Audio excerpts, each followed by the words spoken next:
এখানে তো কোনো জনপ্রতিনিধি যায়নি বা সেই বুথ এজেন্ট বলেনি বা অন্য কেউ বলেনি, বলেছে কে?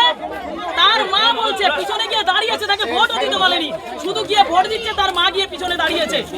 তাই জন্য মা ছেলে দুজনকে তুলে নিয়ে চলে যাবে? এ কোন ধরনের প্রশাসনিক আধিকারিক? একটা নক্করজনক ব্যবহার করছে, এখানকার মানুষকে তেড়ে তেড়ে মারতে যাচ্ছে, লাঠি উঁচিয়ে মারছে। একটা সেন্ট্রাল পুলিশের ভূমিকা এই যা তা বিহেভিয়ার করছে। উপনির্বাচন, ইচ্ছাকৃত উপনির্বাচন হলো। এই বুথে একটা মুসলিম হিন্দু লোক নেই, কে বিজেপির ভোটটা দেবে? এই বুথে কে বিজেপির ভোট দেবে?